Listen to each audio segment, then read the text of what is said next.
This afternoon session, or this evening session, afternoon already finished. It is nice to meet together, to sit together outside of the academic and official time of the study to further our knowledge and also to discuss matters related to Islam and also to our practical life and so on. As being introduced by our brother Firdaus, I am Ibrahim Shogar. I see many of you may be already aware of me, but also some maybe see or at least sit in front of me for first time. But in all cases, as far as we are here, students and lecturers in the School of Science and even in just in campus of Kuantan or even in UIA in general, we are related to each other and we are following the same family of UIA family. I think the group of Ulul Albab, they used to organize talk sessions. I estimate this session is the number 4. Yeah. Okay.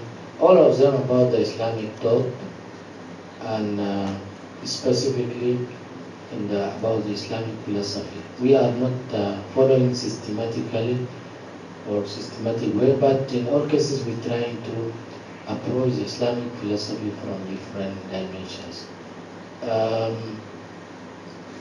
This topic which I put today, I'm thinking that there should be some kind of systematic study. So may we start by history and nature, or nature and history. Nature means introduce us to know more closer about the basic characteristic of Islamic philosophy and how it is different from other secular philosophies. Okay. After that, then we try to approach ourselves closer to the different groups within the Islamic philosophy itself. Not necessarily we call them as philosophers, but the issues they discuss are the topic of philosophy. So may we come across especially two major groups, that is philosophers, Muslim philosophers. We have few of them. And then we go to theologians. Theologians are the Muslim rationalists who try to rationalize Islamic teachings. Unlike the other group, like fuqaha or jurists or usuliyin or even the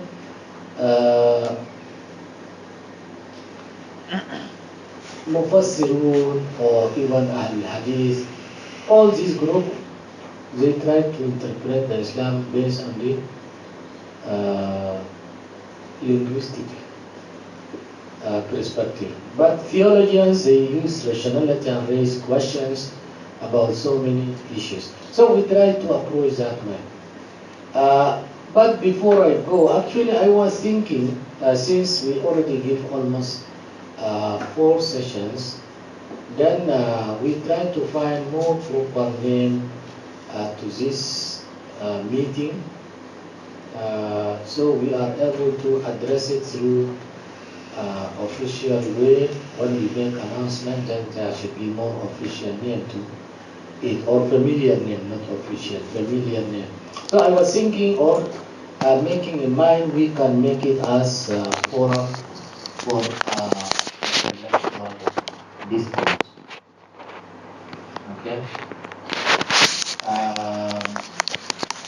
In Arabic, we call Muntada al-Fikri. I'm willing to put back because I actually prepared this slide within last 45 minutes. Why? Because I finished my class around 7, and 7 I was there in one stop center. When I come, I have nothing.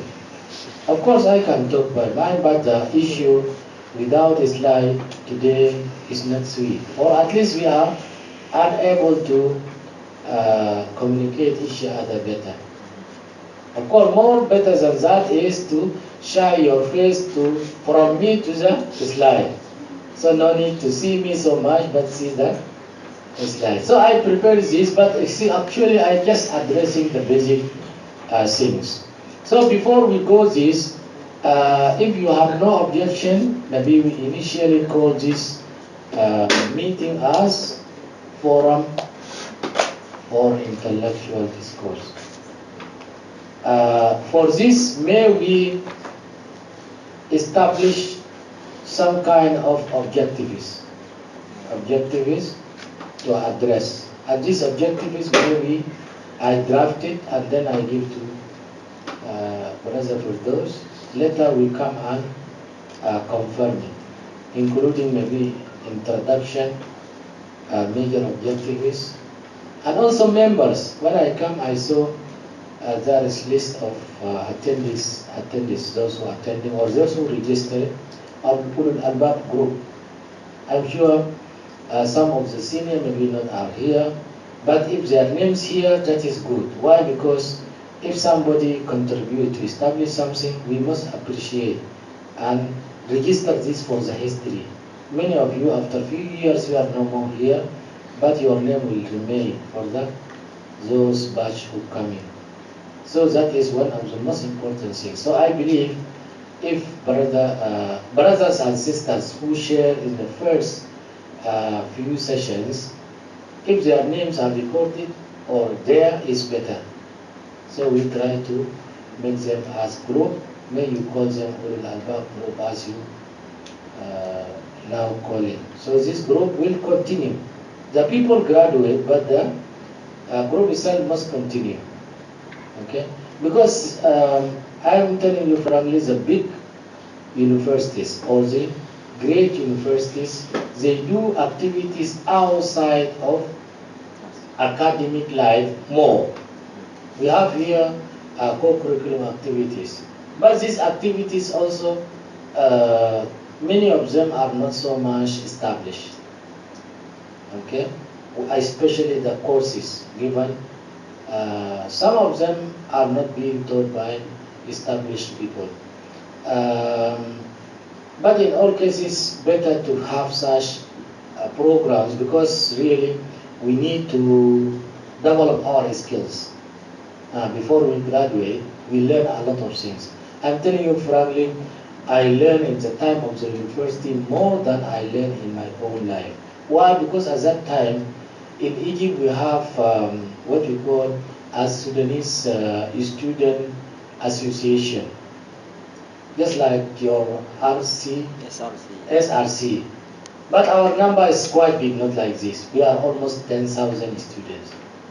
But the most important, we conduct activities which are almost just like countrymen. We have our own cars, our own buses, our own sister's house, building like this, mahallas one, our own. Okay. Besides that, our own what we call clubs, which we gather them in across Egypt, in all wilaya, almost eight big house, big clubs we have. So we meet there. The most important, of course, in my case, is we have what we call the Islamic movement group. That is, we learn a lot. Why? Because Islamic movement, we have very strict activities to train ourselves. Okay, including tilawa, including reading just normal books, selective, actually being selected by our leaders. So selective books, for example, books of Fatih Yakan, okay, books of Sayyid Qutb, the small one, Al-Mustaqbal Lana, Ad-Din, okay, other books which are useful for the youth like you. So we are qualified, not only in academic, but qualified in the practical life. So when we graduate, any of us, I'm sure, can manage Kulliya, can be a dean of Kulliya, can be even more higher level. That is, we are totally trained. And many of them, they took positions which gives them full responsibility. For example, I took two positions. One of them, what you call as social bureau. Social bureau. Welfare. Yeah. Social bureau is you actually have the power to take up action against those who are indisciplined brothers, indisciplined sisters. Send them to Sudan Bank through our embassy and all through with security of the Egypt. We come to your office if you are conducting wrong things, to your room. Okay, I have that authority. I sent some of them, some sisters, to Sudan Bank. No more study because they conducted wrong things. Okay. More than that, I took also the office of what you call financial office. Our budget is almost 70,000 US dollars. Directly come from Sudan. And that money I distribute to the students who are very really needy people. So if you have any problem, just come and explain to me. Yes, I have, for example, today lost my glasses of eyes. I need to. The students, because they really need some things. Some of them, my father sent the money but not yet received. So I make, he write what you call application, I approve it, give the money immediately. Many not so much, maybe around $20 to 20 Egyptian ringgit. But what I mean is we learn through that practical management. In your case, maybe impossible to do such thing due to the situation, but I believe that you can develop your skills by what you call, by conducting tilawa classes, tilawa meetings, memorization meetings. Memorization is not necessarily you sit together, no. For example, we have our sisters who are living in the same level. We have group, for example. So we can make compulsory for us, if few of us memorize certain surah. Because I am alone, usually I cannot force myself. But if I am in group, because of that group, I will memorize. And don't forget, since I come in Malaysia, we have such tilawa classes. Okay? Yes. Such tilawa classes almost 10 years. Sometimes we conduct in UPM, sometimes in UM, sometimes in UKM, Bangui, we go there. I am studying in UIA, but we go there. Sometimes we conduct in the Tamam Malati, where I am living. So if the time to me, then my wife prepare everything, but very light things, and so on. So all the Telawa people come into my house, then we check, you memorize what? You memorize what? Actually, for me, I already memorized, but it is compulsory to do so because there are some people who never get the chance to approach themselves to Quran. So we help them. They come from the very beginning up to now. I left that Tilawa class only when I shift come here. And even I invite them to come to Kuantan, but they say, oh, too far out. They don't want to come. Okay? My group is still there. They are making in Gomba. My group is still there. Why? Because brother and sister, especially in your age, this is a chance to gather a lot of knowledge, especially Quran and Sunnah. When you go to communities, then you start to consume that one. It is not consume, learning more and more. But if you don't have the seed, go to the practice, you are unable to develop anything. How many surah memorizing? Allah, I don't know. And then you don't have seed now. But if you have seed here, means maybe I already go up to Surah Lam Yakun. Very good. Why? Because that will give you chance to continue. Chance to continue. Surah Lam Yakun, we call this is the first khatam in Sudan. The young children when they memorize, the first khatam, which is a celebration take place, is up when you go to Surah Lam Yakun. At that day, your mom will cook very big food. Actually, it's a hot, we call it something like hot, they call asida. Asida is this food flour, they use just season, so make it very thick, so we eat. I eat every day in my house right now.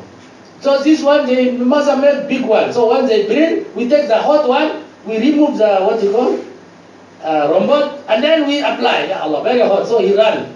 The person who make khatam. Right. Just celebrate, very nice, just like birthday issues. This is the first khatam is Surah Lam Yakun. After that, we go to Surah Amma. When you go Amma, this is the second khatam now. This is the way we should encourage the people to continue. Everybody want to do sharafa. Sharafa is a khatam day. Continue, memorize. So I believe you also can organize such things just to force yourself. I know your schedule is very busy, but still there is no impossible. I'm science-based, study science in Sudan. When I go to Egypt, they say you are coming from the government schools, you cannot study Sharia Qanun, Sharia law, because usually you do not memorize. And here, compulsory to memorize each year, 5 years of the study, every year 6 juzu. You have choice. Go to the Arabic language or Aqidah, because that is only 2 juzu. But here, 6 juzu every year. So I think carefully, I said, okay, I will take the challenge. Alhamdulillah, I took the challenge, but I passed my exam. Memorize at least. Okay? I believe that if you also do strict measures, you can do so. And these brothers and sisters, just a small guidance, as far as you are under the same body, ulul albab, make this as practical factor that we benefit as much as possible in knowledge. Because tomorrow you go, nothing after that you get it. I'm telling you, when you graduate, no Quran memorization, no hadith study, no anything. If you are lucky, then you are able to further your study into master. Only that one will be happening. This practically I testing.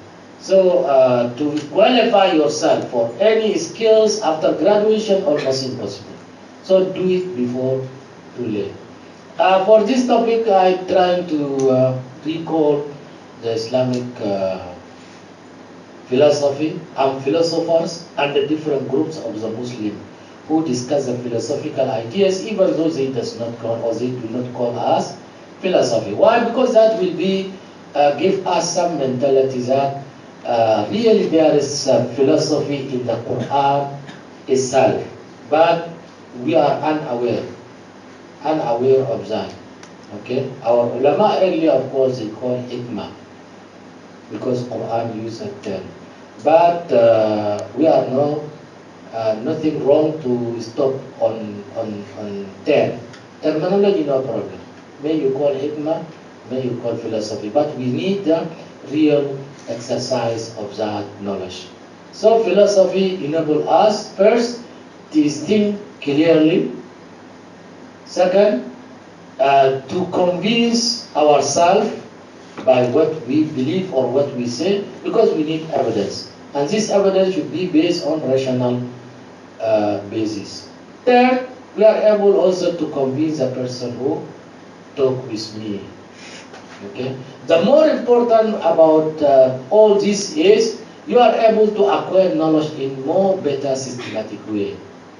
When you write, you know exactly why you put this word, why you remove that word, what type of knowledge you word. I am telling you frankly, I used to write since long time. I produce so many words, but none of them is coming from my own heart that it is the best work I have did. Even some of them I write, I feel happy, but later I come to know actually there's a lot of shortcoming. Yes, that means not coming from the root way. Only the last few months, I felt that I am now mastering the knowledge. Mastering, not doctor. Mastering. Mastering is a basic to know basics how to write in right way and how you start. Okay. If you master it, you can write the full book in few days. Full book. Okay. Why? Because the things are very clear in front of you. And I'm telling you frankly, I benefited all this method when I start to teach the course Philosophy of Science. I'm teaching almost 8 years now, or 10 years, since 2007, 2006.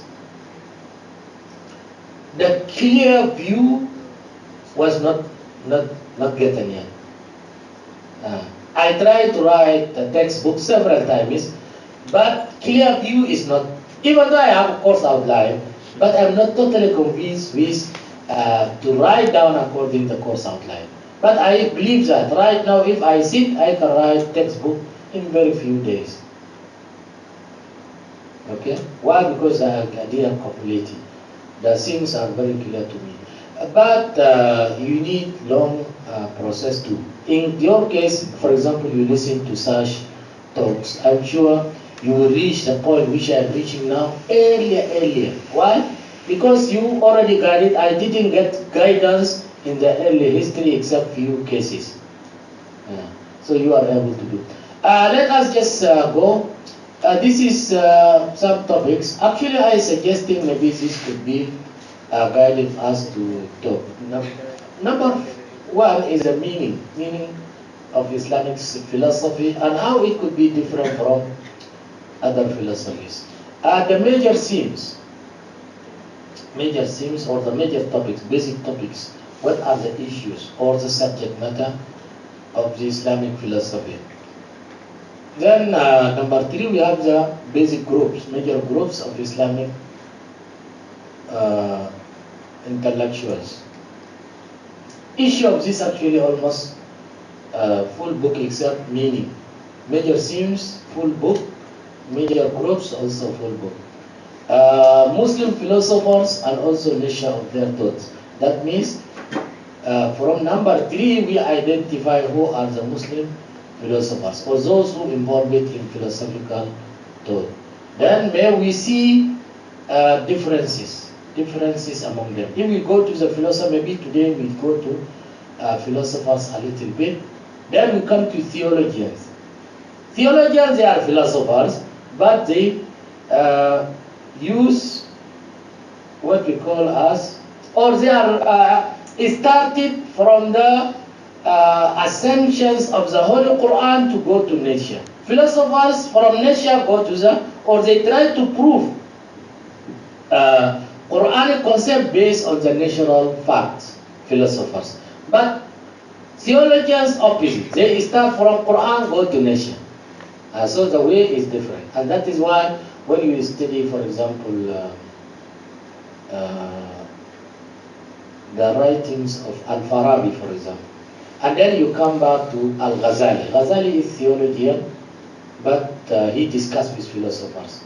So their way is different. Imam Ghazali start from Quran, go to nature. Okay? Farabi start from nature, go to Quran. And that is why he depend on Greek philosophers so much. Okay? When we come even Ibn Rushd. Ibn Rushd also, Ibn Rushd is faqih. He is, we can say, jurist, grand judge. But because he is very affected by philosophy, I believe he is a middle course. Ghazali is has shortcomings. Farabi has shortcomings. The better is Ibn Rushd. He is middle. He is able to use both parties perfectly. And I believe he is an example if you know how to understand him. Very perfect. He depends on the Quran but explained in such way you cannot believe. For example, there is conflict between Ghazali and between Farabi or philosophers, the concept of eternity of the world. Okay? Of course, philosophers took the idea from what you call Aristotle, and then they want to apply to Islam as such. Ghazali started from Quran, reject this. Quran said dunya is going to finish. So how you make this idea as eternal? But Ibn Rushd explained the same ayat which Imam Ghazali used, explained them in way that he make what you call reconciling between the both parties, this party and that. You are see very clear. And he depend only using ayat only, ayat Quran only. Okay. So I believe what I mean is when we study these different groups, not necessarily I follow this, but we benefit from the discussions. Benefit from the discussion. Of course, finally, we can choose what we feel, believe is good. Right now, before we know this, of course, we just follow what we call as mainstream. What Al-Sunnah wal-Aqidah, Al-Sunnah Jama'ah stop, then we follow that. No need to say I follow this, I follow that. So as we are beginners. Then why philosophical thought declined it is a Muslim? Well, this is just a question need to be discussed. May we start, actually I didn't put any details here, but may we take one by one. Meaning of Islamic philosophy, put a few terms here. What is a major characteristic? Let me just, I try to make some kind of definition for the Islamic philosophy. Of course, of all of you, philosophy means using the rules of mind or using the reason to interpret the phenomena, any phenomena. But the philosophy actually is the phenomena of being.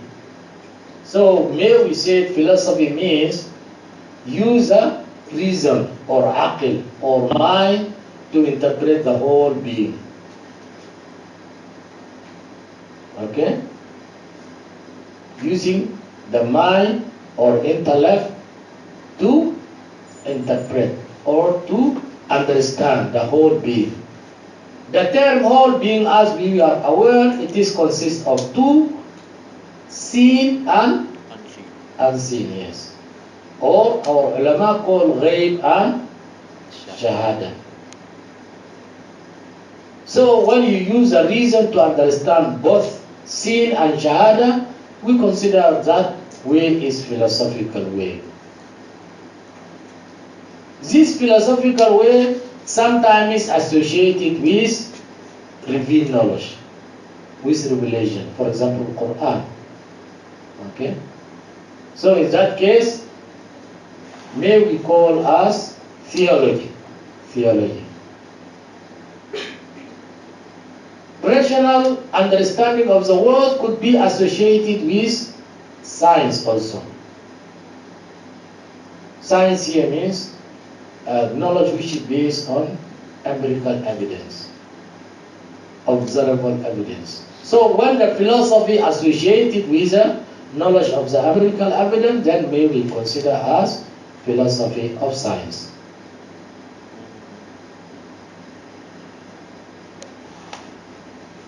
So this philosophy itself is generally concerned with explanation of the being as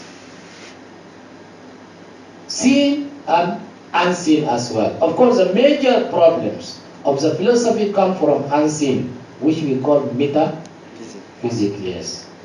Physical world, science can spell out. If philosophy cannot, then science will spell out. But the metaphysical world, where is the philosophy is main concern. And philosophy also sometimes go away from the line in that way, except there is wahi. Wahi rescues the philosophy. And that is why, as we know, Islamic philosophy is the rational interpretation of the world that guided by revelation. This is a different now. Okay? It is a rational interpretation of the world, but this rationality is guided by wahi. That is why our ulama, when they come and discuss that wahi and reason, wahi and aql, or they call naql al-aql, which is what should be the first, if there is conflict. Okay? Majority or many of them, naql should be the first. That means revelation should be the first. Okay? But others, including Imam Ghazali, aql should be the first. Aql should be first. Why? Because Ghazali gives very strong argument, saying that because understanding of the wahi itself based on aql. So if I consider that aql, then how I accept the revelation itself? Because revelation itself to be understood by aql, as I understand anything by aql. So if there is any contradictory between aqil, of course he believes that there is no real contradiction between aqil and naqil. But in case, supposedly there is any contradiction, then priority goes to aqil. For him, reason here because even revelation itself understood by aqil. If we have no aqil, then we are unable to understand even the naqil itself. That is his judgment. And I believe it is very strong judgment. Ibn Taymiyyah and others, they reject this idea. Ibn Qayyim Jawzi and others, they reject this idea. But in all cases, the difference between them is not so much. Why? Because naql and aql, both of them are necessary as guidance to the way. Okay? So, Islamic philosophy as such is rational understanding of the world, but not depend fully on rationality. It is guided by revealed knowledge, guided by wahi. Wherever we are unable to spell out, then the wahi will spell to us, or believe in wahi. In that case, because even the conventional philosophies, they brought the concept of which should be the first, it is a faith or knowledge. Faith is an aql, something you believe. Okay? Knowledge is the what we know. That means not necessarily establishing faith, but should be knowing something according to my own ability of the senses. Of course, the idea here is comparing between the Greek philosophy ideas with the what we call the Christian church ideas. Because a Christian, usually the religion is not like Islam. No, you must just believe before you rationalize. You believe first, then rationalize. Of course, sometimes it cannot be rationalized, but you must believe. And that is why scientists reject the such blind belief. In Islam, belief is based on knowledge. Belief based on knowledge. And that is why our theologians, including Imam al-Ash'ari, they believe that, especially the Ash'ariyah, those who are we call Ahl-Sunnah Jama'ah, they believe that when إذا بلغ الغلام يجب عليه النظر. Means when you get material in the beginning young, you follow your father's aqidah, your mother's, your parents' aqidah. But when the moment you get material, then you think by yourself. Maybe you reject what your parents grow on you. عليه النظر. That means waiting for you to reject two aqidah given by my parents, is it true or not? Why? Because they believe that whatever you think, finally you come to that belief again. But in that case, based on evidence. But earlier is based on taqlid, they call taqlid. So they put the question, هل يصح إيمان المقلد? Do iman of the muqallid could be true or not? Majority say not true. You must think. You must establish your aqidah based on evidence. When you get material, then you must start to think. Muqallid is just follow your parents or your ustaz, whatever. I believe that they want to make aqidah more stronger, not matter of just follow somebody emotionally. And the idea itself being discussed in Islamic philosophy in more detail. So, brothers and sisters, a concept of philosophy in Islam, whatever name by ulama, it is just matter of rationalizing things. But this is a condition, major condition here, rationalization or reasoning must be based on the revelation. Revelation here, of course, Quran and Sunnah. Quran is no problem, but sometimes it's Sunnah problem. Why? Because Sunnah, as we know, it is being collected by ulama, and unlike Quran, we are not 100% certain that what has been collected is said by the Prophet. We are unable to say, except Quran is okay. But there is Sunnah which we call mutawatir also okay. Mutawatir is a which is accepted by all ulama. So this one no problem. But the Sunnah Ahad, we are uncertain. And that is why many ulama believe that Sunnah Ahad should not be used to establish Aqidah. And that is some ulama use that approach to say Mahdi will not come back. The concept of Mahdi is not established in Islam because it's mentioned by Hadith Ahad. And this Hadith Ahad should not establish Aqidah.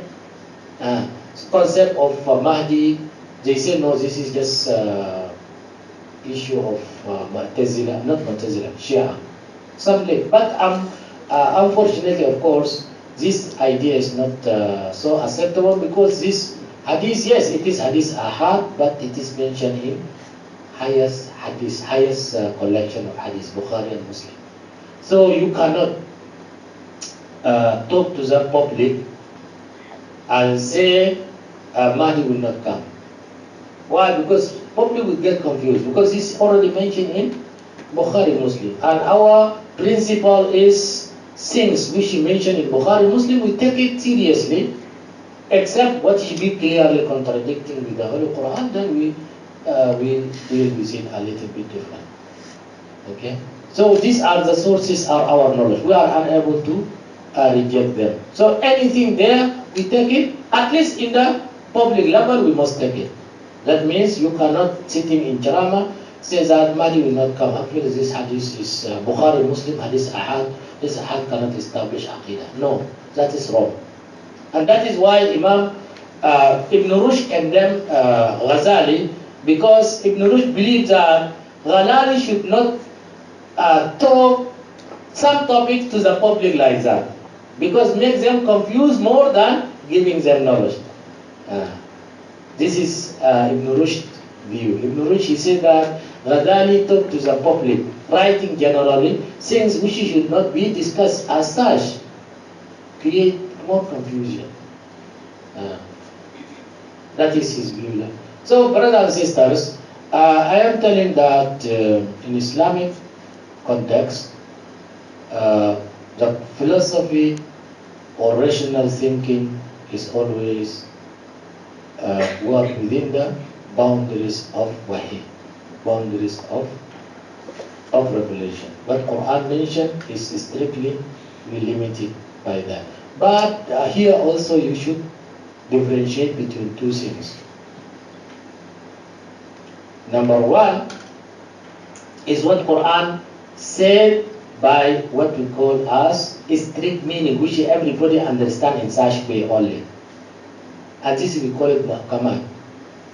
Muhkam means the ayah which is clear. Everybody knows this is a clear ayah. The meaning is this, not two dimension. The second is the things which Quran mentioned, but could be understood in different multiple ways. And that is, we call it mutashabih. Mutashabihat in Quran mentioned in Surah Ali Imran.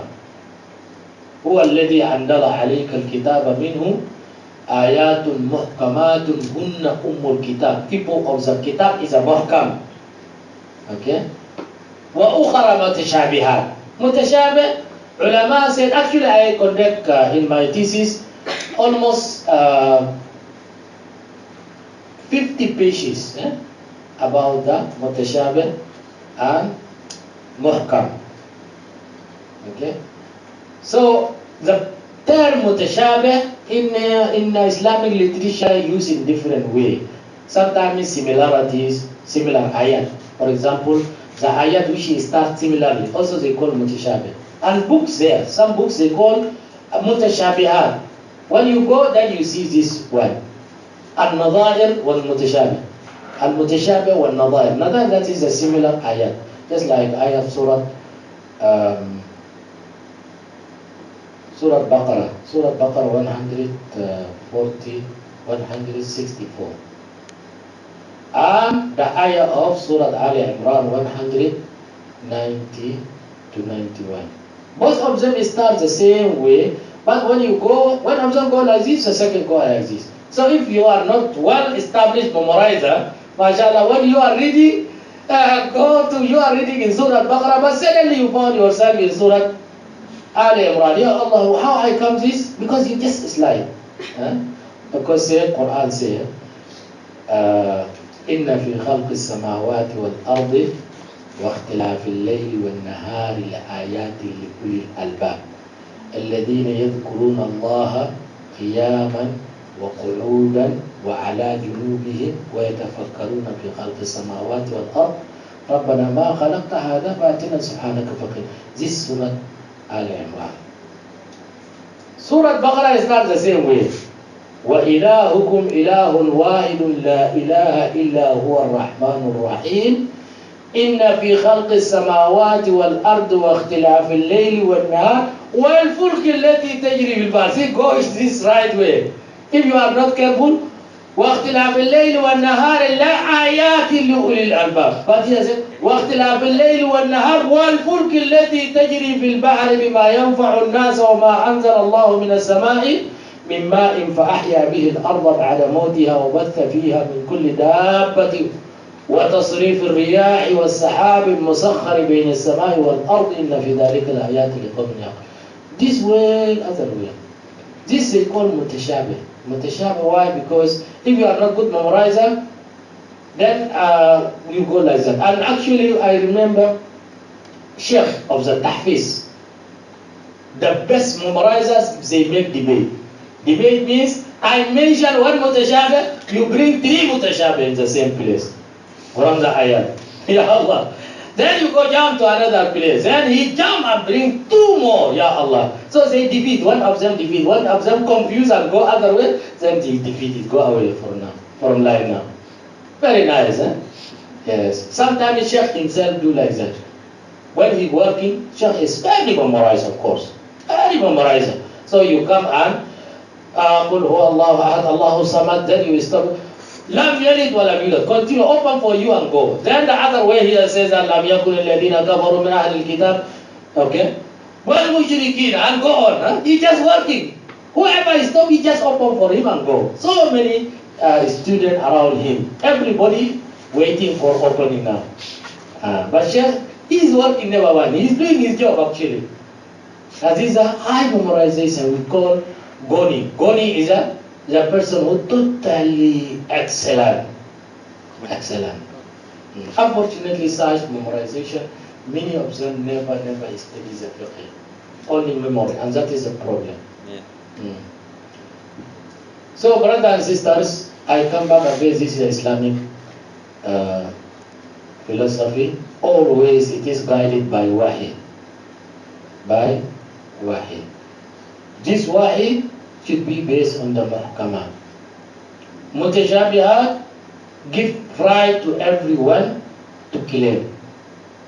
And that is why when Quran said, the ayah which I read for you, هو الذي أنزل عليك الكتاب منه آيات محكمات هن أم الكتاب وأخر متشابهات فأما الذين في قلوبهم زيغ فاتبعون ما تشابه منه ابتغاء الفتنة وابتغاء تأويله وأما الذين آمنوا فيقولون والآية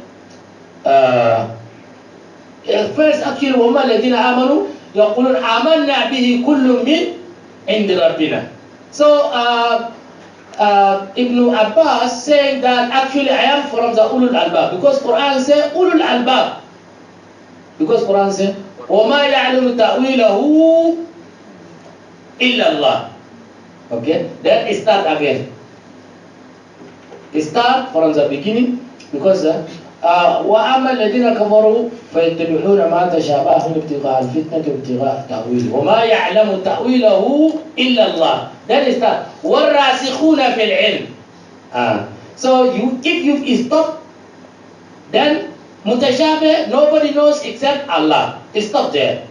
Then you continue. وَالرَّاسِخُونَ فِي الْعِلْمِ يَقُولُونَ آمَنَّا بِهِ كُلٌّ مِّنْ عِنْدِ رَبِّنَا. That means the ayah, if you stop in the وَمَا يَعْلَمُ تَأْوِيلَهُ إِلَّا اللَّهِ, do you stop there? Then only Allah knows. Allah knows mutashabih.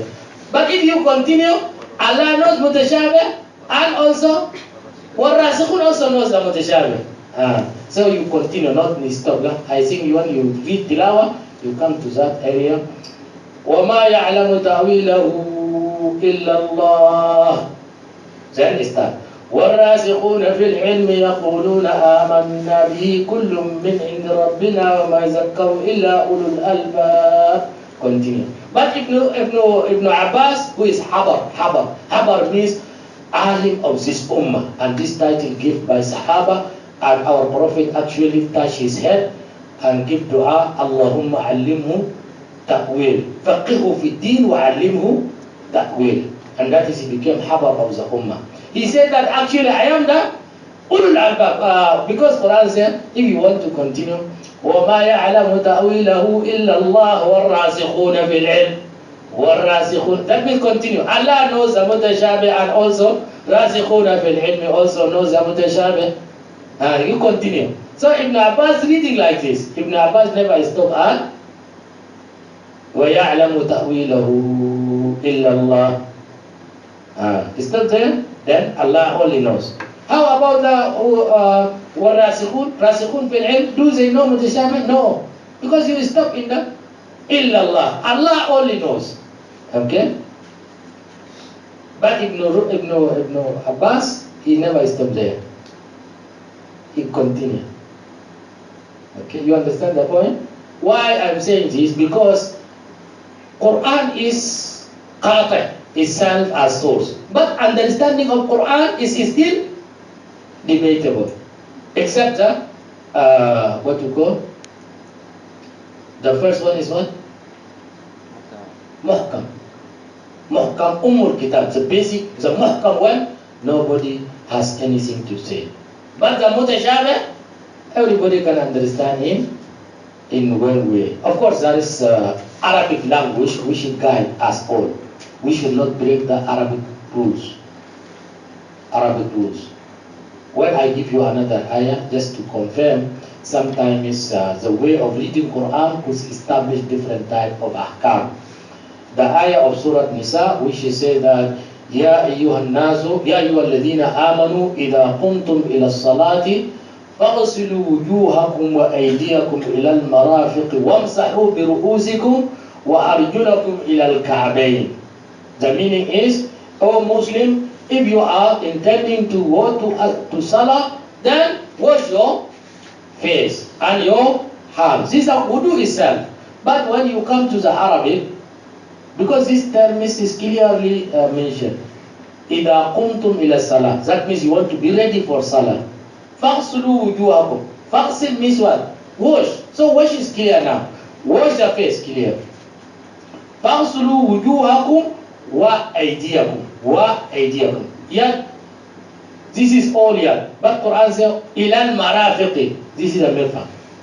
Okay? So, Quran using language to describe the fact where we wash. Because if Quran says, وَأَيْدِيَكُمْ, then go, then we start to wash until here. Because Aidi here is that. Yet is from this part to this all. But Quran make it ilal until the mirfaq. Mirfaq is here, this one. Okay? وَأَيْدِيَكُمْ إِلَى الْمَرَافِقِ. Then Quran says, وَامْسَحُوا بِرُؤُوسِكُمْ. Amsahu. Masah is this. Not wash, lah. Yeah. Wipe it. But Quran use the term bi.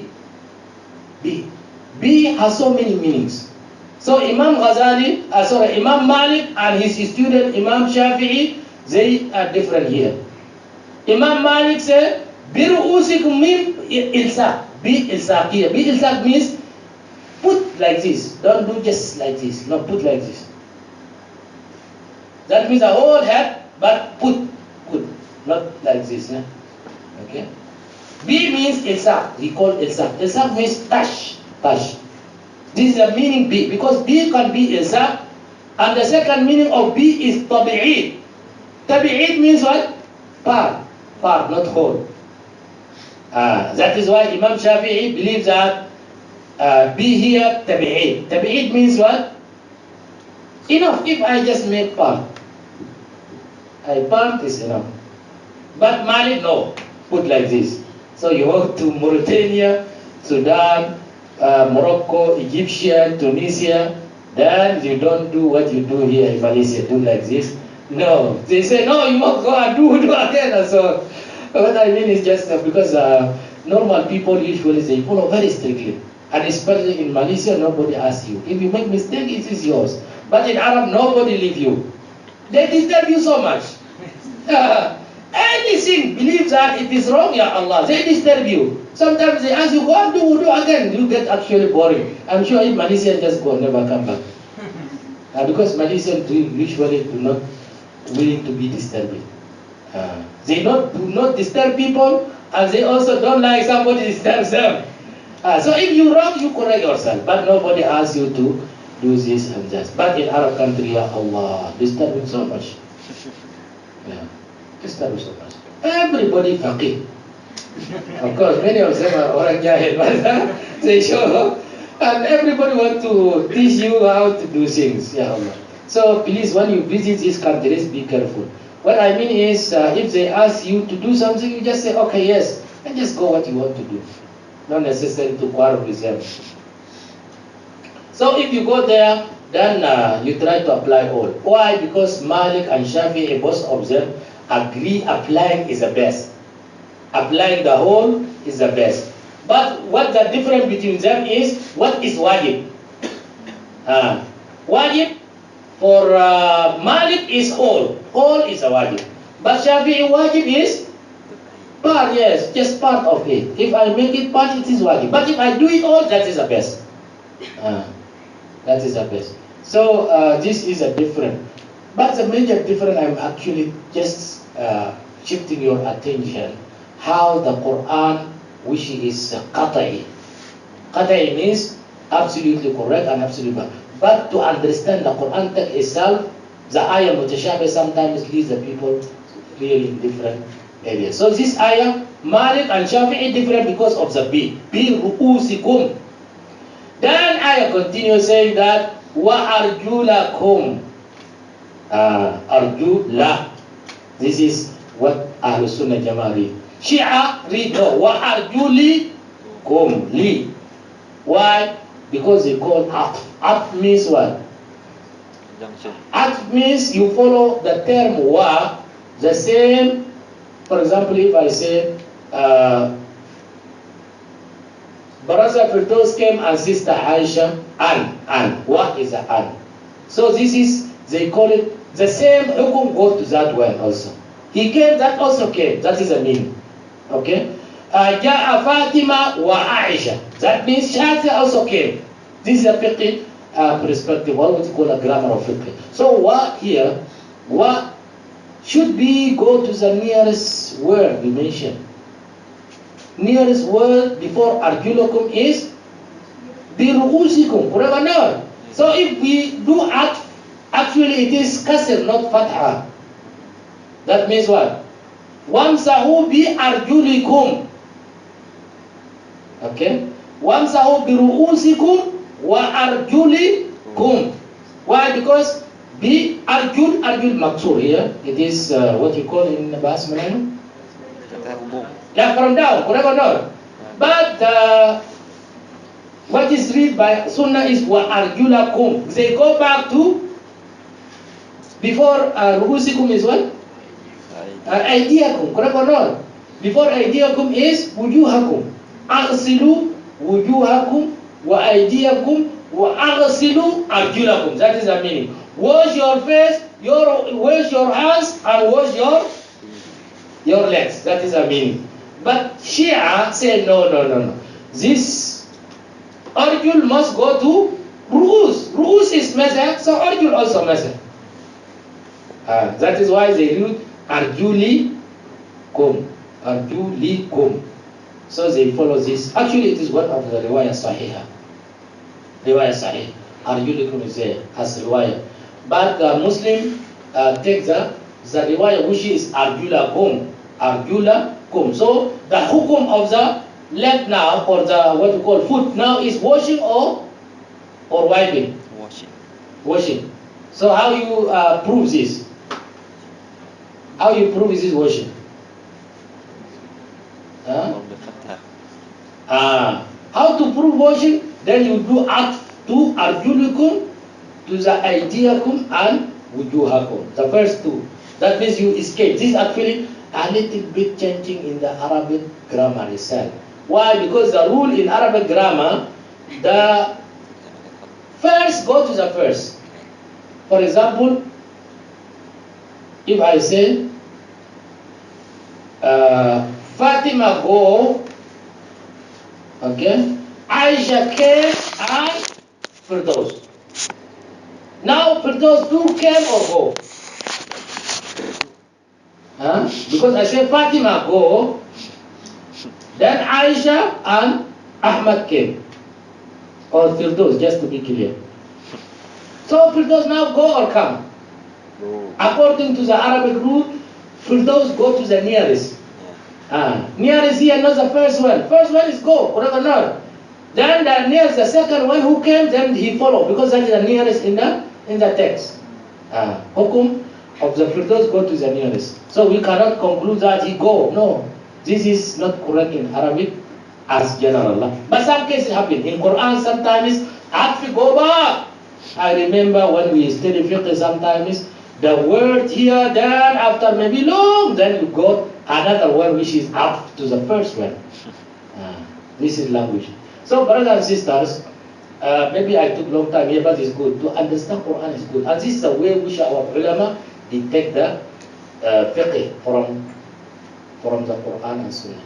So understand the text and detect the ahkam, hukum. So now hukum of the foot is clean or wash. Ahlul fiqh say wash. Why? Because we do atif to wujuhakum wa aydiyakum. Shia say no, it is wiping. Why? Because it is the nearest one, which is ru'usikum. Ru'usikum, bi ru'usikum. Maqsum. Okay? And so on. So these ideas, just give your attention when we say that we are guided by the Holy Quran. That does not mean that we are fully agree, except maybe in the muhkamat. Muhkamat totally agree. And actually the richness of the Quran and being good for all generations is found in mutashabihat. Why? Because every generation come and get what he wants. And sometimes it's a fact, explain the ayah more better than the way which earlier ulama explain it. Especially in mutashabihat. I remember one of the ayat. Ya Allah, why I forgot. Maybe in Surah Tariq, وما أدرك ما طارق نجم الثقل إن كل نفس لما عليها حافظ فلينظر الإنسان مما قدم. I forgot that.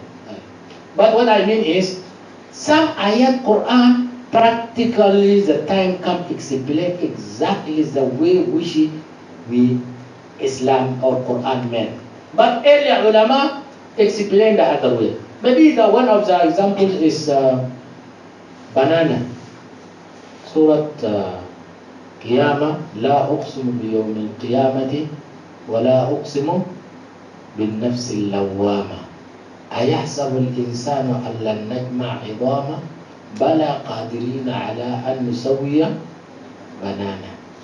So the term banana, when you go to all books of tafsir, what is the meaning of banana? They just say fingerprint. Of course they are correct. In linguistic, banana is a fingerprint. But why Quran mentioned fingerprint? For them is unknown in their time. Okay.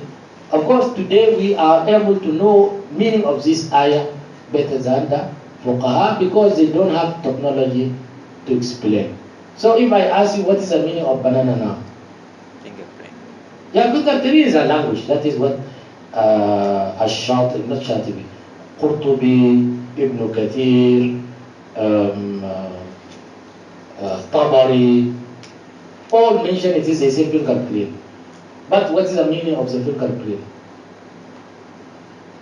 in our time? Singular profile difference from each. Yeah, actually identity. Whatever not. Yeah, fingerprint means identity. Identity. Because everybody has his own identity in the fingerprint. Why? Because Quran say, Kufar say, لا أقسم بيوم القيامة ولا أقسم بالنفس اللوامة أيحسب الإنسان أن لن نجمع عظامه. They deny. Do you believe that Allah we can recollect our bones when we totally smash in the earth? Then Quran said, Bala, that is true. But notice that is the challenge. The challenge is Allah made the banana. So which one more difficult now? Making banana or collecting the dead body for million years to collect them back? Which is more difficult now? Huh? Don't think that I jump. No, I jump 3 chairs now, for example. Which one is more better? Which one more challenging? Because Quran put it like this, saying, لا أقسم بيوم القيامة ولا أقسم بالنفس. أيحسب الإنسان أن لن نجمع عظامه? They think that we collect our bodies. Quran says yes. No, that is the challenge. The challenge is a banana. So which one is more difficult now? Collection of the bones or making the banana? According to the word of the Quran, banana is more difficult. Correct or not?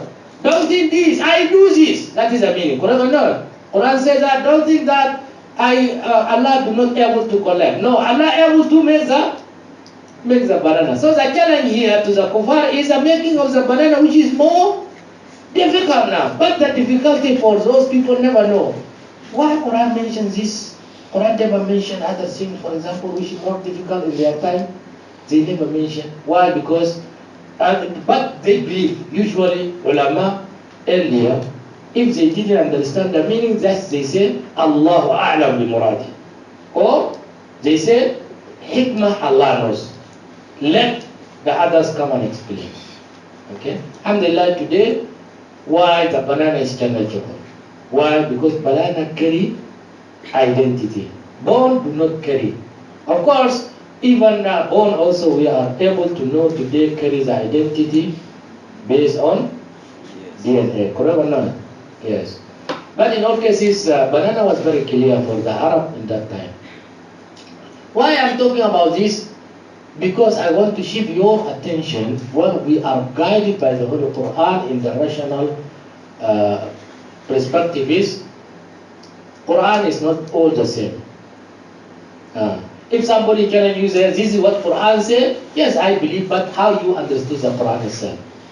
Because the ayat could be understood in different ways. So you cannot make Quran as, what you call, to prove your idea correct. No, you understand one way, I also understand another way. And that is why I think Shafi'i, Imam Shafi'i said that don't fight with infidels by Quran, because Quran Hammal wujuh. Hammal wujuh is what?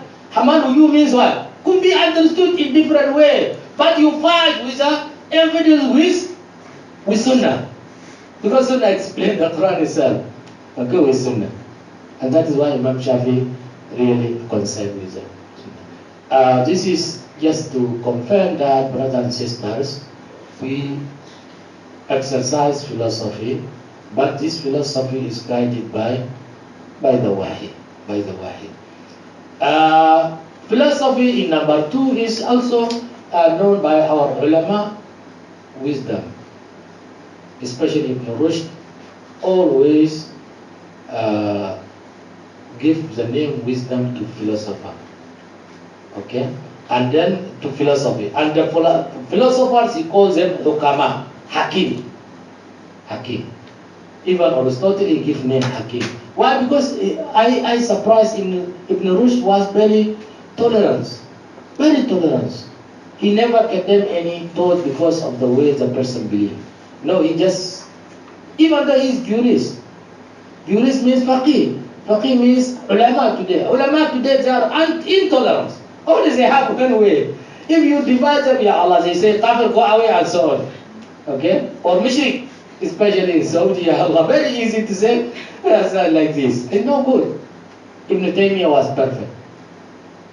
Okay? So, now, Ibn Rushd used the term wisdom. Quran mentioned wisdom almost 11 times. Okay, I collect all them to see how this Quran used, and also to refer to that how our ulama understood this time, this Quranic ayah. Sometimes the Quran use the term hikmah with the kitab, sometimes without mentioning the kitab. Okay, for example, ayah Surah Baqarah says that يُؤْتِ الْحِكْمَةَ مَنْ يَشَاءُ وَمَنْ أُوتِيَ الْحِكْمَةَ فَقَدْ أُوتِيَ خَيْرًا كَثِيرًا. Allah gives hikmah who He likes or whom He likes.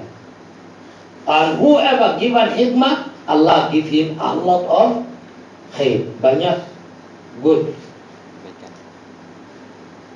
Okay? And don't forget in Surah Luqman, Quran clearly say Allah give hikmah to Luqman. وَلَقَدْ آتَيْنَا الْحُكْمَانَ الْحِكْمَةَ. Okay? And then what is that? Is why he started to advise his child. Surah Luqman is very good, brothers and sisters. Please memorize. I asking you 2 surahs to memorize for our meetings. Surah Luqman and Surah Nur. Surah Nur contain a lot of adab, social, including hijab there. قل للمؤمنين يغضوا من أبصارهم ويحفظوا فروجهم ذلك أزكى لهم وقل للمؤمنات يغضضن من أبصارهن ويحفظن فروجهن ذلك أزكى لهم. Okay, فليدنين بجلابيبهن. Okay, very nice. Prolong your jilbab, your clothes. This is a ladies, lah.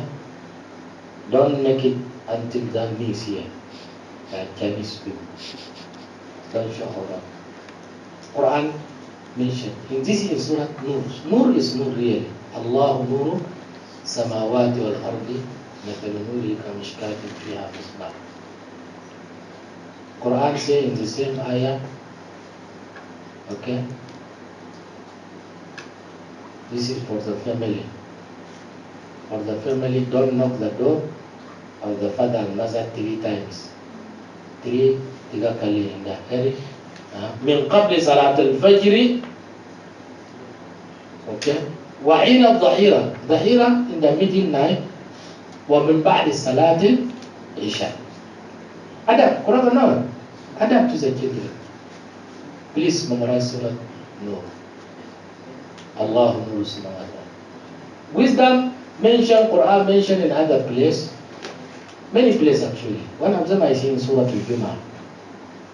Quran said, هو الذي بعث في الأميين رسولا منهم يتلو عليهم آياته ويزكيهم ويعلمهم الكتاب والحكمة. And this is comparison between kitab and hikmah.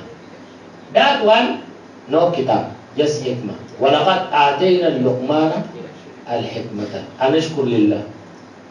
Then in Surah Baqarah, يُؤْتِي الْحِكْمَةَ مَنْ يَشَاءُ وَمَنْ أُوتِيَ الْحِكْمَةَ فَقَدْ أُوتِيَ خَيْرًا كَثِيرًا. Surah Nisa, Surah Baqarah, I see mentioned hikmah more than 2 times. This is all without kitab. But many times, including the ayah which I am reading in Surah Jumu'ah, هو الذي بعث في الأميين رسولا منهم يتلو عليهم آياته ويزكيهم ويعلمهم الكتاب والحكمة. Allah sent the Prophet sallallahu alaihi wasallam for 4 things here. 4 things, to teach us 4 things. Number 1, يتلو عليهم الكتاب. Tilawa here is to appear the Quran for first time.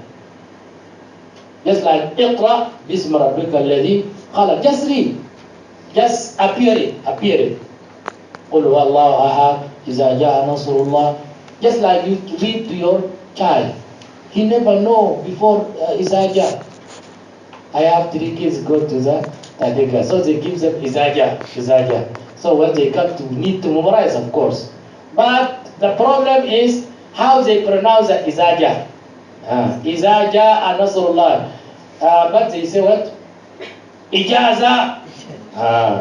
إجازة نصر الله. I said look, إذا جاء. They say إجازة, إجازة, إجازة. Confused, huh? إجازة. Actually, I remember when I was young, Sheikh one day beat me because I'm reading like this. Surah Tabbat Yada. Tabbat Yada Abi Lahabin, Abi Lahabin. I say, Habi Lahabin. Ya Allah, Habi Lahabin. Put. Of course, there is no mercy. Yes. Habi Lahabin. Ya Allah. Put. Then you get. And then continue. Tabbat Yada Abi Lahab. Actually, he himself repeat. So you repeat. If you repeat down, then another rotan again. One day we also reading Surah Mursalat in class which is almost 20 to 30 students. So our Ustaz was very strict and he was very sharp one. Then he asked Rotan, go and come back. And then he read, of course we read after him. وَالْمُرْسَلَاتِ عُرْفًا فَالْعَاصِفَاتِ عَصْفًا. Actually, وَالْمُرْسَلَات. Mursalat. But when we see them from back there, وَالْمُرْسِلَاتِ عُرْفًا. Then Ustaz give heed, very strong sharp. وَالْمُرْسَلَاتِ عُرْفًا. But we all say what he said, but when the student seems to be saying wrongly, وَالْمُرْسَلَاتِ عُرْفًا. Come do like this. وَالْمُرْسَلَاتِ عُرْفًا. Then so do like this. So the student said, وَالْمُرْسَلَاتِ عُرْفًا. Then he said, come, that means stop. And then goes. That means he correct now. There are many times actually when we study Quran, Ya Allah, we suffer so much. In Sudan. Yeah, in Sudan. Sudan actually is a tight children, tight. If you run away to a port, usually they have what you call place they call masjid, tahfiz center, masjid. Outside of the town maybe almost 2-3 kilos. But some children run away, and sometimes of course they lost away, so they endanger themselves. What they do now is put the cloth in the leg and tie it in that tree, big tree. So you know where. So you just there and memorize until you memorize what being assigned for you. And or sometimes you get familiar, you make friends and so on, then they release you. Very, very difficult. But the most important is really the needs of people. One day I am collecting the rotans, Rotans, Sudan, we have some kind of root of the tree go down. So we dig and then bring it. So long one. This cannot hurt the people, but very painful. But if you bring the branch can hurt sometimes. If they give you in the head, then can bring the blood. So they do not use a branch. So I am the person who bring the rotan. The day I just go dig and then take. In the evening, Allah, I'm bringing here. People say, Ya Allah, you are joking. You are bringing this thing. Because I am the Sheikh give me rosa. But sometimes actually, Sheikh beat me by the same rotan which I bring also. I'm not sure. But nice, that's very, very good, man. Wisdom, brothers and sisters, are there. Philosophy and science and so on. I think no need to go there. Right now, just to summarize, before we go to how clear philosophy, but no, this one is not necessarily clear philosophers because it took long time. We go to maybe this one. This also not so much here. I think this is very important. May I give few minutes if you have questions? Meaning of philosophy. We give you things. Yes. Ashraf, doctor, please. Sorry. Yes, sir. People always talk about philosophy and wisdom. And then people talk about philosophy and science. But rarely we find people talk about wisdom and science. So, what is the question? However, I came across a few works of the past in which they put wisdom or hikmah together with the title of the text. For example, for medicine we have Ar-Rahmah Itib wal Hikmah.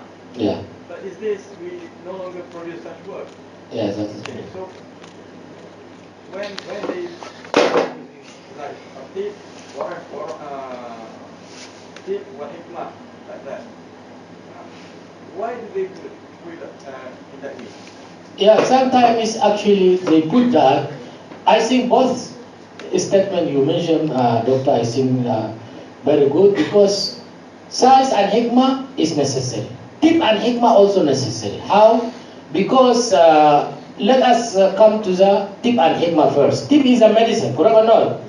Medicine is the most dangerous area which is ethics and human rights can be violated. Okay? So if we don't have wisdom, the doctor who exercise, and even the conducting research, clinical trial for example, if you have no wisdom, you misuse. And Americans misuse the aborigines so much. They test among them, they give them the drugs to test them practically in the human subject for research. And this happened. So this is loss of the hikmah here. This is number one. This is during the research to produce the knowledge. When I am practical, I am medical doctor for example. So the medicine or the patient who come to me, he totally surrender to me. Okay? Whatever I say, he take through. So if I have no wisdom, then I misuse my judiciary over him or her to do things which are not correct. So wisdom with a tip is which need wisdom. And don't forget, through the history, two subjects which are not freely everybody take. Until now in Britain, for example, Britain who colonized Malaysia and colonized my own country, Sudan, never know. Interview, do so much. Today, mashallah, everybody not only mark, but money, you can do tip, you can do medicine. Last time I go to the hospital here, not our hospital, one of the centers there, I think, the Mamur Center there in the other side of the road, near Yayasan Bahang, near the other side. I luckily saw the sisters who received me very good, very qualified. But I go to one person who is Chinese, unfortunately. Apparently has no any sense of doctor, even though he's hungry, what we call the things here. Apparently that. But when I sit in front of him, because I go with my wife, the way which he deal is nothing related to the doctor, as doctor. Just doing something every in Arabic, in Sharia. Outside people do. I surprised. Even though he didn't any. So I think Dr. Ayor on this in literature, this is most, and medicine should not be anybody. You should not go to a doctor without argue God or how much money you have. No. British associations, they list it down. They want to confidence that you will be real professional. Well, then the doctor will inform us that our medicine they will not. But today they say like this: when I go back before I come here, College of Medicine, any from outside, except you are being the government send you. Not your father working in the Gulf countries, then you have a lot of money, then you just come and just study here. No, as that criteria should be bring back. We must talk about these things. Second, wisdom and science. Science grown in the wild area, separated from religion since 17th century. So grown without any ethical. Science is knowledge, and knowledge is not attached to the values. To say this is good or bad is value. To say to the patient what you have is a cancer, and this cancer is caused by smoking, therefore smoking is a wicked and evil. Stop. So to say evil, wicked, stop is value. You should not say this as a medical doctor. You should say your problem is cancer. This potentially it is, or likely or really it is caused by smoking. That is your job. This is how the modern science grows right now. That means separation of knowledge in the name of science from the values. So we need, when they say science and wisdom, I believe that the people who use this term want to indicate that today's science, which should grow or should be attached by wisdom. Or at least the people who use a result of science should be as wisdom. Because science could be produced in a wide manner or in a way which is not so much guided by values, but practice of science, for example, bioengineering today, okay, atomic bombs. So how this result of science could be used must be hikmah. Must be hikmah. So I believe, Dr. I think you touched very important. This may need even a special talk, special discussion that how science and hikmah go together. Not only that, but how we could produce convincing words, convincing books, not the traditional way which we say that religion should be attached to science or science and religion and so on, but how really training of the scientists to be ethical, and at the same time those who use the result of science also use ethical manner. I'm sure today's world, unlike the earlier, ethics is coming strongly in the community.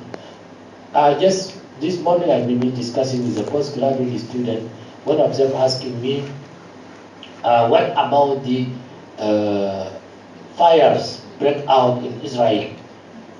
Israel burning there, Ya Allah, many countries, many towns, many kampungs, the people run away in Israel. So he said that maybe Allah ni'mat come there to them. Allah angry with them. I say actually, to interpreting like that is not correct. If Allah will get angry, I'm sure Muslim and Arab is more capable to be angry with, because they clear but they never take any religion. Israelis are very careful to apply that what you call Sunnah Ilahiyah. Very careful, and that is why they are successful in all their way of life. In business, they are perfect. Science now is very perfect. All the science which produce now, if you check those who got the Nobel Prize, all of them Jewish, except few cases. Why? Because really they are good. They are using knowledge perfectly. But the major problems, their aqidah or their faith, which make or consider themselves as the best nation, and the others just like slave for them. This is the aqidah which taken seriously by Hitler to kill them, to send them to the Hoover's life. Okay, I am happy with him.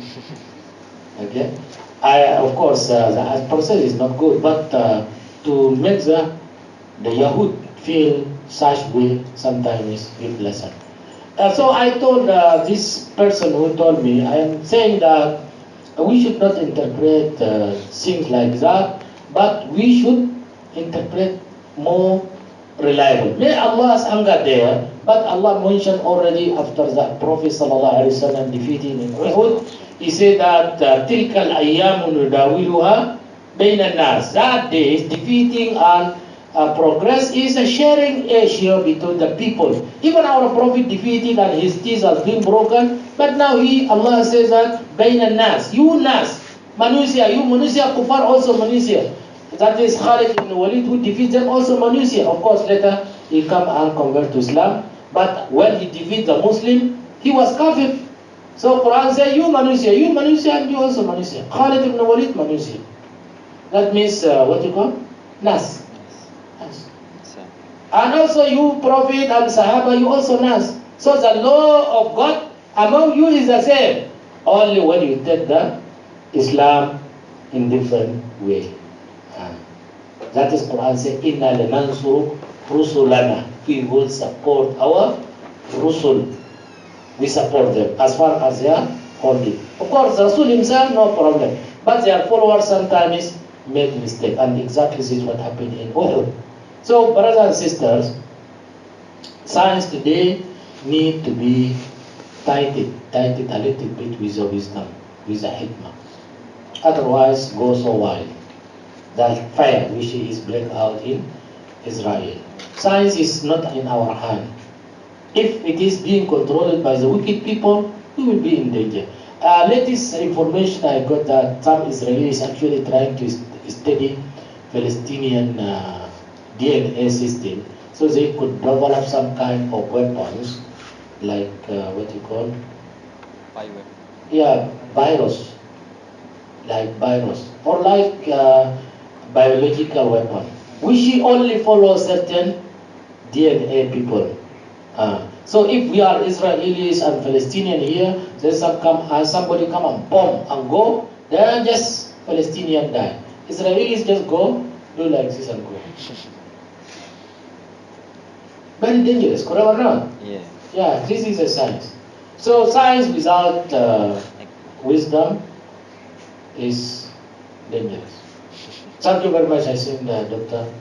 Afandi, for this. Actually, we appreciate Dr. Afandi for your following these talks. We conduct, I think, 3 or 4 times. 4 times. You attend, and I hope also maybe you should be ready to give one of the talks. Anytime. Yeah. Or we distribute the topic, you prepare the questions. Instead of just matter of monologue, could it be dialogue? Dialogue, yes. You throw the questions, I throw the questions, so we can come up. Not only you, of course, including all our sisters and brothers, so we can benefit more.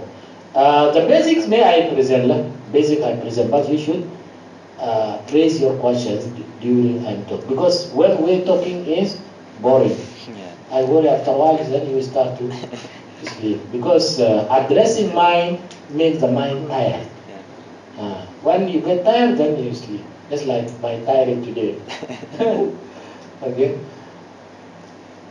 Major issues of philosophy, okay, as general. These are the major. Maybe I told some of you. Metaphysics, epistemology, ethics, and logic.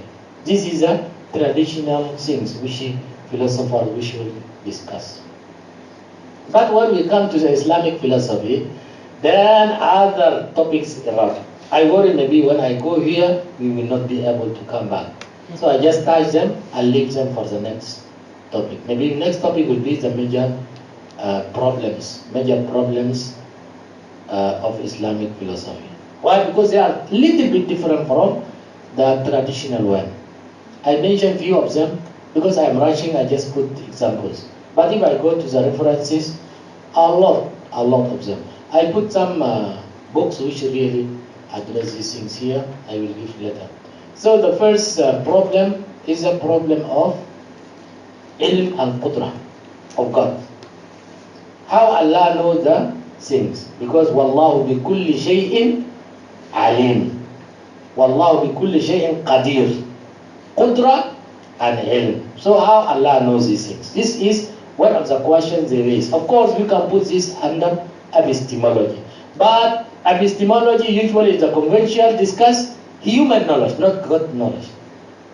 So ulama decide or make what you call classification of the whole knowledge to the knowledge of God and knowledge of human. Okay?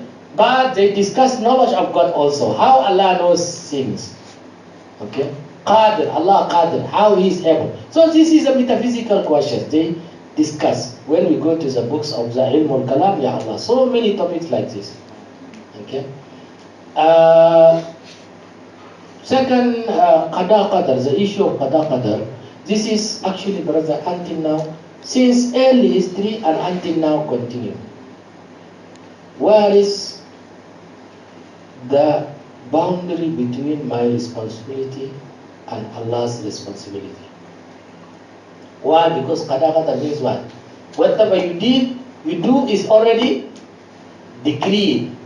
So if already decreed, then where is my responsibility now? My responsibility. That means if I want to kill, already decreed. So, well, I am responsible for this killing? This is the question now. Okay? If I steal, already decreed. This is a major question. Actually, this is very gloomy area. I got the best answer from Sheikh Islam Ibn Taymiyyah. Even Shatibi also. I wrote almost also around maybe 15 pages on this matter in my PhD thesis. Before few days, I come across that topic. I admire it very much. I don't know. I myself wrote, but first time I am happy with myself, which I wrote myself. So I quickly want to make it a chapter, not chapter, it is a book, a small book. I want to send for publishing, but unfortunately exam preparation, so many come and cut. I didn't continue, but I will make it inshallah coming few days. Ready, already ready. Of course, sometimes maybe I being what is it called? Overexcited, yes. Because I long time I didn't go to Arabic, so I feel very nice language and so on. But really, the issues I solve are very, very complicated one, a very nice one. I need maybe to reach it again and send to some publishing. Other brothers and sisters raise very complicated questions, but these questions need to be understood in proper way. Even though the majority of cases there is misunderstanding. The people make mistake from themselves, then they blame God. And that is should not happen. Blame God means what? Maybe I talk to the sisters. If you never study, mashallah, always to tolok champada, sometimes where, then finally the results are very, very bad. Very bad. Then your mother asks you, my daughter, what happened? The answer is ready. What is it? Mother, it is qadar. You already got F. Qadar. Do it is really qadar? We need to investigate. If you say yes, something. If you say no, also something else. In all cases, it is not regarded like qadar, because qadar means what? In a literal sense, qadar, I do my best, but the results are not as I'm looking for. But if I didn't do my best, I don't know. Maybe it comes from my failure, or maybe Allah already decreed for that. So we cannot blame God in that case. We blame ourselves first. We should regret. Okay, I will discuss this maybe later, next class, next meeting. Mu'jizat Sababiyya, this number 3 is very complicated. Imam Ghazali and Ibn Rushd fighting over this. Imam Ghazali believes causation has no any effect. Okay, he discussed this in his book, which he called Tahafut al-Falasifa. I think Dr. Effendi aware of that book. And then Ibn Rushd came and wrote his book, which is Tahafut al-Tahafut. Inshallah, when we come to this, we may make it as a separate topic. We spell out exactly where is the problem, because I believe there is misunderstanding, not misunderstanding, but they are discussing a little bit different issues. But the people or the audience who read Ghazali and Ibn Rushd, they believe that they are discussing the same issue. But Imam Ghazali actually, he is a very clever person. He is discussing in the level of metaphysics. Okay, Sababiyya in metaphysics. And this is until now how the thing joined together, Sabab and Musabbib, how joined together unknown. For example, he said the fire burn, it's just we get familiar, it is burn. And he mentioned that fire is not necessarily burn. May could not burn. Then why we feel burn? Because we know that every time we do burn. Okay. But logically, do there is anything from the mind to say fire must burn? That is he discussed. This we call metaphysical level. But what others discuss is not this one. What the other discuss is always a fire burn, and that is, it is low. It is low, naturally burn. And that is the difference between two. So I worry maybe the idea is very difficult for them and for you also. I stop there. Maybe the time already late. Our sisters maybe need to go to the mahalla. Maybe I give just few chances for any question or anything. Today I think I didn't go consistently because of we go to the Ayat Quran. But let me I tell you the books which I brought them here. Ya Allah. I put some books here which I believe they are good. One of them is a book which our brother showed us on the screen, but I put other books including this is earlier, or this is my typewriter. That drive is here. Let me just open. Yeah. So I have here some. This is the book of Shifa al-Alil. This is discussing about the hikmah. Not hikmah, about the qadar. I benefit from this book very much. It's Ibn Qayyim Jawziyah. If you know Arabic and read this book, really is perfect book. Ibn Qayyim. The book is Shifa al-Alil. Shifa al-Alil means what? The cure of the sick person. Sick about what? About qadar. Okay? Wal-hikmah wal-ta'lil. Very nice. You are sick because of the qadar, then this is a shifa. This is a medicine. Really medicine. But of course it's not easy. When you study, ya Allah, very difficult. Just like you are eating stones. Yeah, very difficult to eat. This is one, but we not follow this. We follow the other one. The other one is a book of which our brother put here. Okay.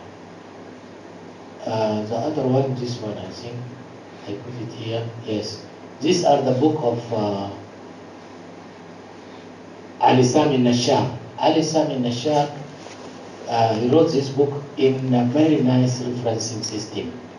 It is very big, but still very useful. Maybe this is number 1, but when we focus on it, I think number 2, because this number 2 discuss what we call Mu'tazila and things which are very practical you need to know. Their basic principles, Shia. Okay, we not go to the detail, but what are the principles, for example.